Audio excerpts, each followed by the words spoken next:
Es un honor para mí haber sido invitado hoy aquí por el Liberals Institute y todos los organizadores a ser galardonado con el premio William Ropke, en honor a uno de los más grandes representantes del liberalismo de la historia reciente. Todos aquí saben que el profesor Ropke creció y estudió atravesando por las fauces destructivas de la inflación. Tras la Primera Guerra Mundial, Alemania atravesó largos periodos de inflación dado que abandonó el patrón oro y se dedicó a emitir papel fiduciario sin respaldo para financiar la guerra. Tras el fin de la guerra, siguió imprimiendo billetes a toneladas, lo que terminó derivando en una hiperinflación que llevó en el lapso de 2 años el tipo de cambio del marco contra el dólar de 60 a 4.2 billones, en español 4 trillones en inglés, es decir, un 4, un 2 y 11 ceros.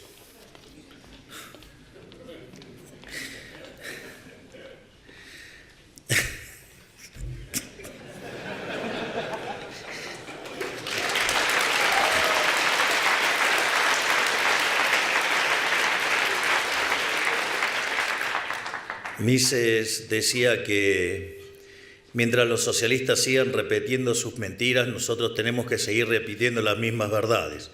En ejemplo, la naturaleza monetaria de la inflación. Por eso me cuesta, miro los números y verdaderamente es impactante que tengamos que discutir ciertas cosas. Todo esto motivó a William a dedicar su vida a entender la inflación, desoyendo lo que sus profesores aconsejaban y leyendo a quienes sus profesores condenaban, y le terminó sirviendo para sentar las bases teóricas de lo que fue el gran milagro económico alemán, siendo asesor de Adenauer. Dedicó los últimos años de su vida a criticar duramente las políticas monetarias de los políticos keynesianos, a quienes acusaba de generar inflación intencionadamente, a pesar de intentar lavarle la casa el fenómeno bajo el título de expansionismo o inyección de liquidez. ¿Por qué cuento todo esto? Por 2 motivos. En primer lugar, porque me resulta admirable la convicción con la que defendió la razón, la honestidad y el sentido común en medio de la decadencia moral y la deshonestidad intelectual que reinaba en la época. Incluso le hizo frente a uno de los regímenes más sanguinarios que haya conocido nuestra especie, lo que le costó el exilio. Ojalá hubiera más William Ropkes en la vida que defiendan lo correcto y lo verdadero sin miedo a las represalias de una mayoría totalitaria.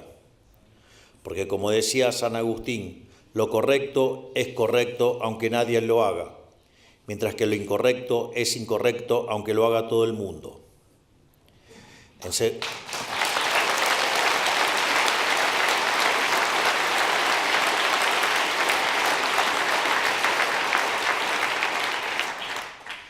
En segundo lugar, porque me llama la atención varios paralelismos.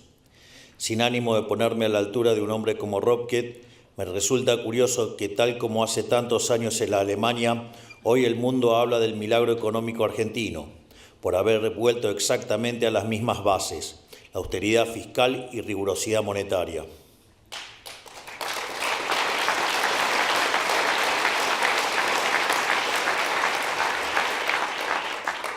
Austeridad fiscal como forma de respeto al ciudadano que paga sus impuestos por la fuerza, dado que un dirigente no puede despilfarrar el dinero de la ciudadanía como si fuese infinito, y rigurosidad monetaria para no estafar a la población con señoriaje de la moneda, emitiendo billetes como si esto no tuviera consecuencia alguno, o incluso como si fuese beneficioso, como intentan hacer creer algunos degenerados fiscales.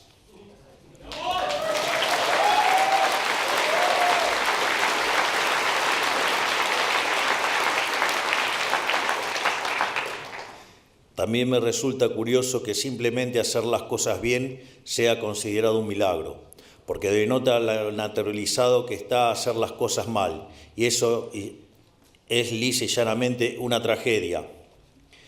De hecho, hay una frase muy interesante de Thomas Sowell que dice que la primera ley de la economía es la escasez, es decir, no hay de todo para todos. Y la primera ley de la política es ignorar la primera ley de la economía.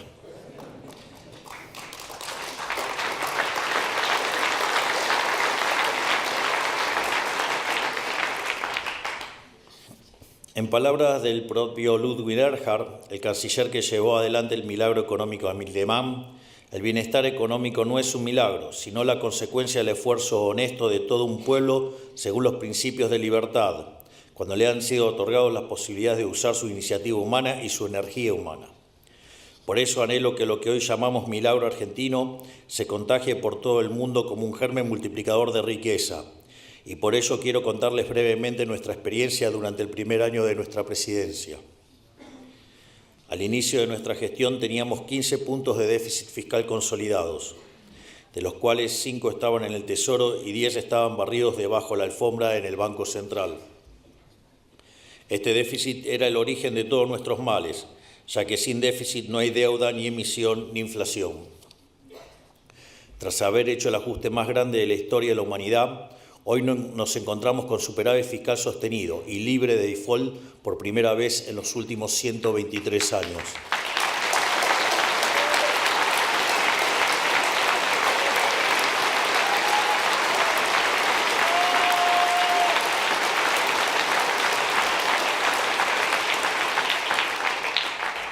A su vez, al inicio de nuestra gestión, la tasa de inflación viajaba a un ritmo del 17.000% anualizado en el índice mayorista. Hoy, el mismo índice anualizado se encuentra viajando al 10% anual. Es decir, bajamos 1.700 veces la inflación y estamos cada día más cerca de que solo sea un mal recuerdo.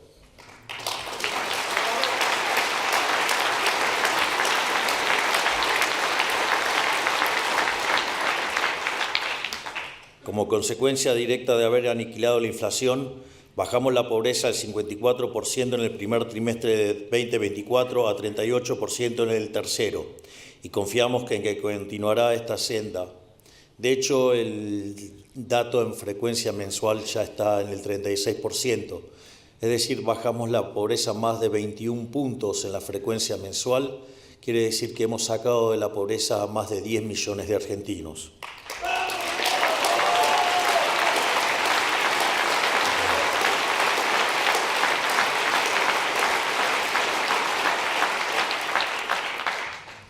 Al inicio de nuestra gestión, la brecha cambiaria entre el dólar oficial y el dólar libre era de 180%. Hoy la brecha cambiaria está prácticamente muerta y trabajamos día y noche para terminar de sanear el balance del Banco Central para poder levantar el cepo cambiario de una vez y para siempre. Durante el 2024 vimos una fuerte apreciación de nuestra moneda, algo casi sin precedente para nuestro país, lo que provocó que el salario básico promedio crezca de $300 a $1.100. Al inicio de nuestra gestión teníamos un riesgo país de 1.900 puntos, que venía de ser incluso más alto, ya que al momento que habíamos ganado la elección estaba en 3.000, y los bonos soberanos cotizaban entre $20 y $35. Hoy el riesgo país se encuentra cerca de los 600 puntos básicos, y nuestros bonos ya se encuentran rondando los $70. Bajar el riesgo país a este ritmo nos permite bajar la tasa de interés de nuestra economía, la cual ya la bajamos de 133% a 32%, mejorando así la capacidad de los argentinos para acceder al crédito barato, facilitando la inversión y la generación de puestos de trabajo. Es por esto mismo que durante 2024 vimos un boom de créditos hipotecarios sin comparación en nuestra historia. Es decir, pasamos de discutir la hiperinflación a discutir créditos hipotecarios a 30 años. Al inicio de nuestra gestión, nuestra economía se encontraba oprimida por regulaciones que le complicaban la vida a todos y espantaban cualquier atisbo de inversión. Al día de hoy ya eliminamos más de 900 normativas, a razón de más de 3 por día. Y si ustedes consideran que el Ministerio de Regulación empezó a actuar a mitad de año, quiere decir que básicamente estamos sacando cerca de 6 regulaciones por día.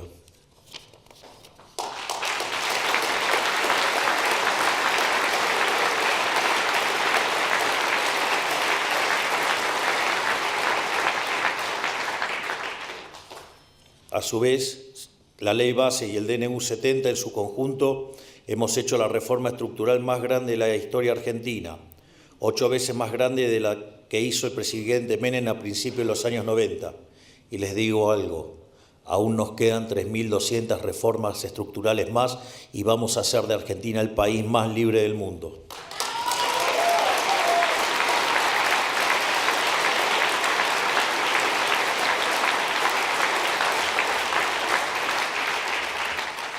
Al inicio de nuestra gestión, Argentina era ejemplo a nivel global de todo lo que no debía hacerse, ni decirse. Hoy somos vistos con buenos ojos por inversores y ciudadanos de todo el mundo, a punto tal que pasamos de ser uno de los países con peores resultados económicos en los últimos 40 años a ser uno de los mejores que se proyectan para los próximos 40. Y esa proyección de crecimiento está sostenida en diversas razones. En primer lugar, la economía ha entrado en una recuperación cíclica basada en dos factores. Por un lado, estamos viendo un repunte sostenido de los salarios reales y las jubilaciones por el derrumbe de la inflación. Por otro lado, las empresas normalizaron sus inventarios luego de haberse sobreestoqueado durante todo el año 2023, producto de la espiral inflacionaria. Estos dos fenómenos cíclicos han dinamizado nuestra economía y explica el fenomenal crecimiento del último trimestre del año pasado. Para tener una idea, el último dato trimestral es de 3,9%, que anualizado es 17%. A ese ritmo viene viajando la economía argentina.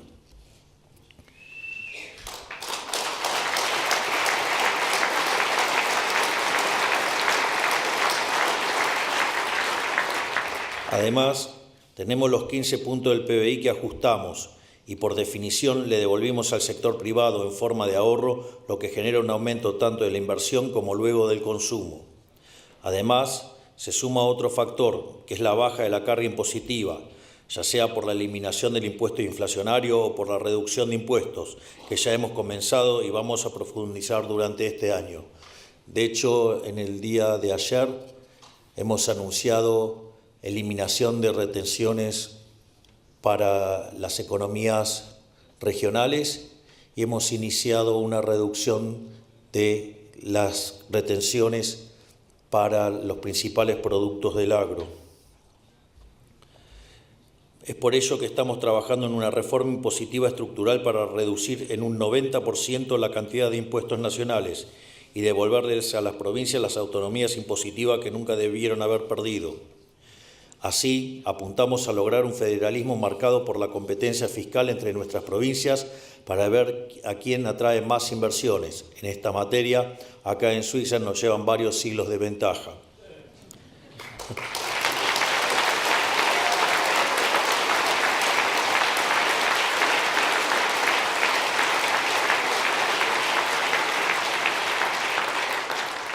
La cuarta base sobre la que se sostiene el proceso de crecimiento que veremos este año tiene que ver con la cuestión monetaria.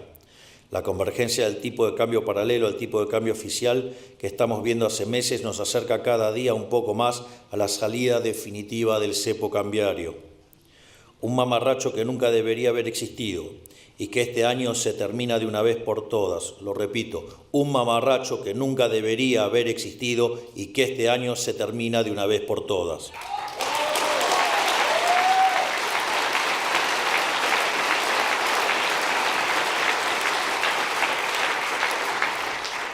Para ello, estamos trabajando en diferentes alternativas para darle una solución definitiva al problema de los stocks del Banco Central. Y en ese sentido han sido muy positivas las reuniones con el FMI que hemos tenido en Washington. En paralelo, para poder cerrar el Banco Central como hemos prometido y así acabar para siempre con la inflación en nuestro país, estamos avanzando.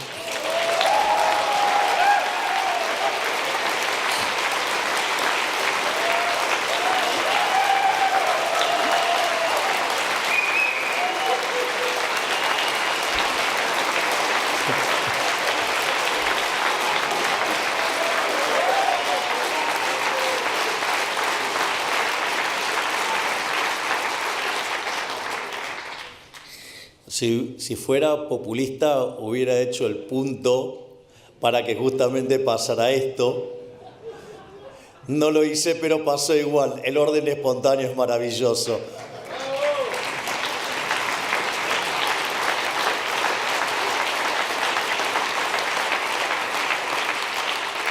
Y obviamente que la voluntad del individuo por ser libre más, muchísimo más.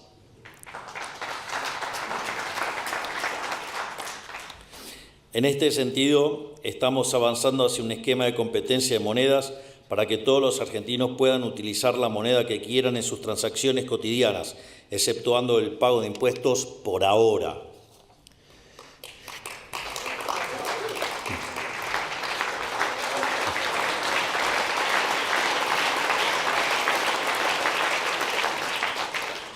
Todo esto lo menciono para dejar en claro que el crecimiento llegó para quedarse de la mano del superávit fiscal.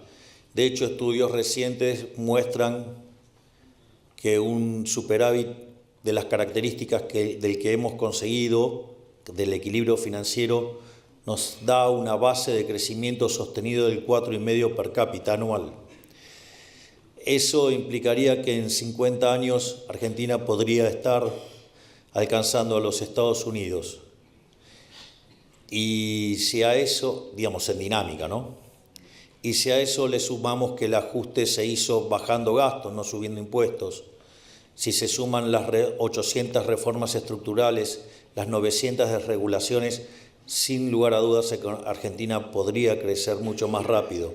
Y sin lugar a dudas, con los aportes que está haciendo el genial presidente del Consejo de Asesores, el doctor Demian Reidel, para avanzar en la implementación de la inteligencia artificial en Argentina, sin dudas lo vamos a lograr mucho antes.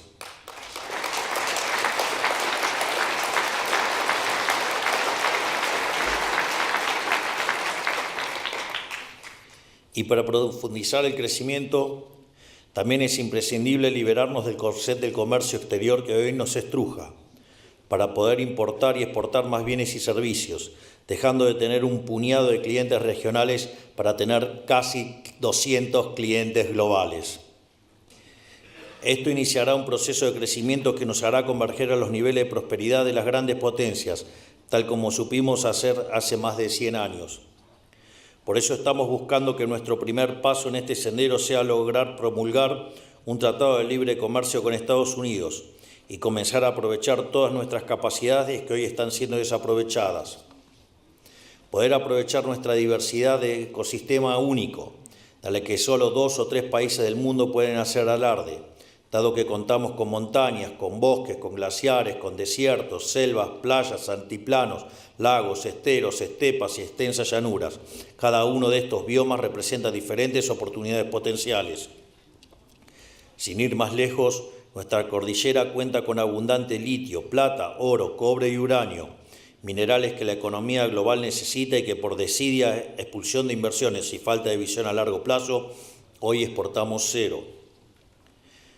En 2024 dimos los primeros pasos con un régimen de incentivo a las grandes inversiones que le diera un marco fiscal y jurídico lógico a las inversiones de más de 200 millones de dólares. Esto redundó en pedidos de aprobación por más de 12.000 millones de dólares y anuncios por otros tantos miles de millones en sectores como infraestructura, minería, siderurgia, energía, automotriz, tecnología, petróleo y gas. En algún sentido, este régimen es un atisbo de hacia qué sistema impositivo debiera ir la Argentina, reduciendo impuestos, simplificándolos, favoreciendo la innovación, la generación de riqueza y sobre todas las cosas la acumulación de capital. Y si pudimos lograr todo esto en poco más de 12 meses, con todo el aparato político y propagandístico en contra, y a pesar de contar con solo el 15% de los diputados y el 10% de los senadores, imaginen de lo que somos capaces de hacer los próximos 3 años con viento a favor. Argentina tiene todo el potencial para convertirse en una meca occidental en materia de oportunidades comerciales y crecimiento para sus habitantes, con la libertad como principal motor. Por eso mismo, y a modo de cierre, me gustaría dedicar unas palabras a ustedes, defensores de la libertad. No se dejen doblegar por las diatribas del colectivismo que busca destruir cualquier disidencia. Lo que nos hace tan especiales y peligrosos para cualquier tipo de régimen es nuestra elocuencia, nuestra capacidad para hablar con la verdad.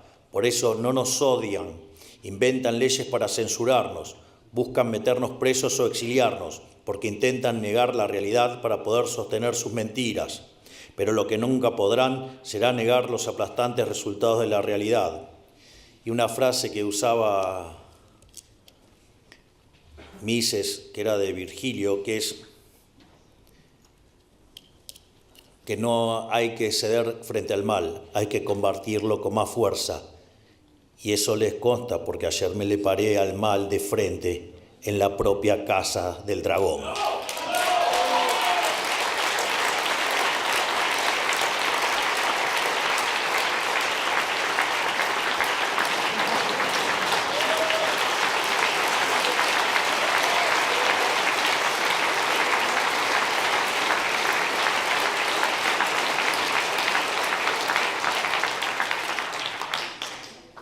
Porque tal como se demostró en Alemania gracias a las ideas de William Röpke, los milagros existen y alcanza con aplicar un modelo basado en algunas verdades elementales.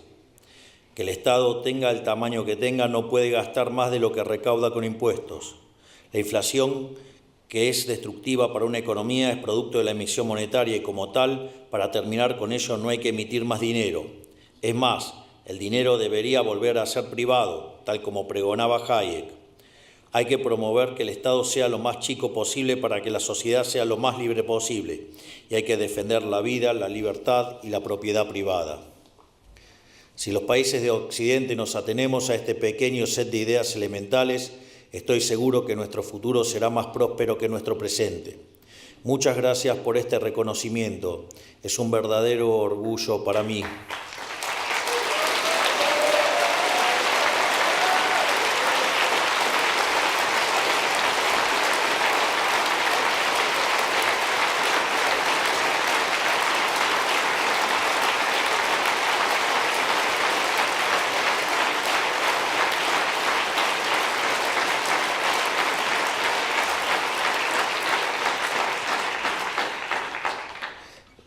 Voy a salir del protocolo. Perdón, Walter. Walter is my interpreter. Es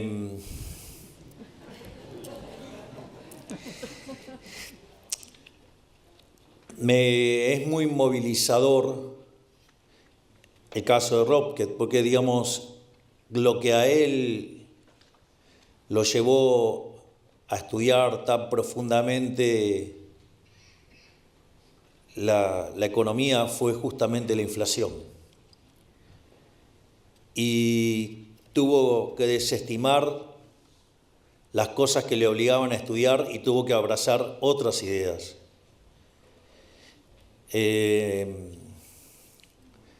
Cuando Argentina cayó en hiperinflación en el año 1989, yo era un jugador de fútbol, era un arquero.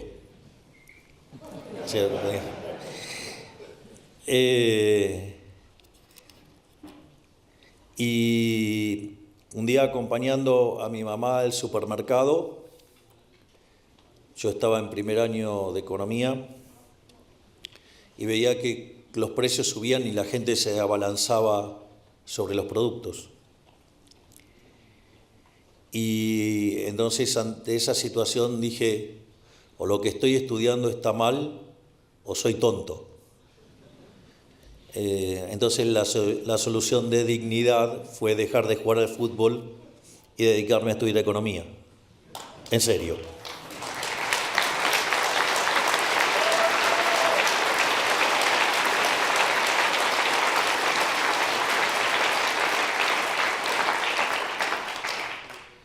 Y esa obsesión por la economía me llevó a escribir mi primer artículo académico a los 20 años, que se llama La hiperinflación y la distorsión en los mercados.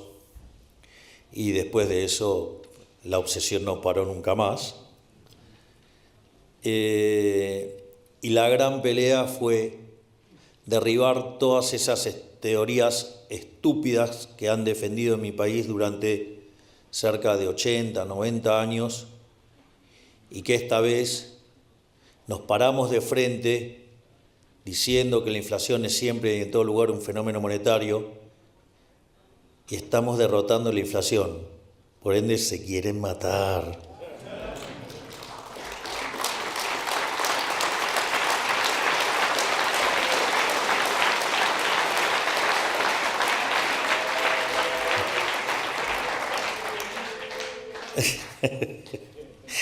Y si la casta tiene miedo porque se va a quedar sin trabajo.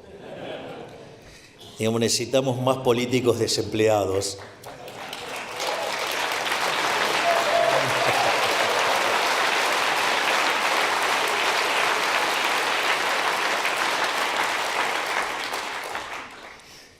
Y también me resulta muy atractivo el rol de Rob, que digamos tratando de hacer ese equilibrio entre la teoría y lo que implica la política por lo que entraña en términos de entramado social.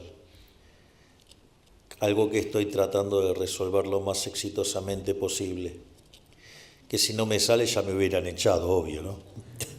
Así es que, sobre todas las cosas, quiero darles las gracias, no solo por el premio, sino también por esta tan cálida recepción. La verdad que me han sorprendido, debo confesar que me han emocionado y no tengo más que palabras de agradecimiento por tanta generosidad para conmigo. Así es que tengan muy buenas tardes, que Dios los bendiga, que la fuerza del cielo nos acompañen y ¡viva la libertad, carajo! Muchas gracias.